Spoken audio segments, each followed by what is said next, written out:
هو طول الوقت أهم حاجة كانت عنده إن أنا أبقى كويسة، أبقى واخدة بالي من نفسي وسعيدة.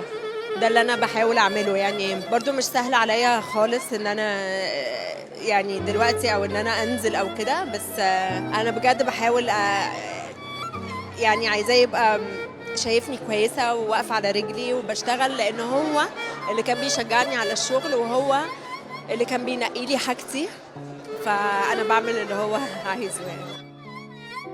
سلوا الفتاة إن فقدت أباها. اذهبوا لأي فتاة في العالم سلوها إن فقدت أباها كيف كان والدك لك. تراه ملاكا يحن لا يقسو لا يضرب. لو كل العالم سبب لها البكاء هو سيسبب لها السعادة. لو كل العالم أبكاها هو سيضحكها. لو كل العالم تآمر عليها سيكون هو في ظهرها. لو كل العالم أراد أن يجتثها من فوق الأرض هو سيقوم بغرسها. سلوا كل فتاة فقدت والدها لتعلموا ما معنى أب. الأب ظله في المنزل يغنيك عن السلاح.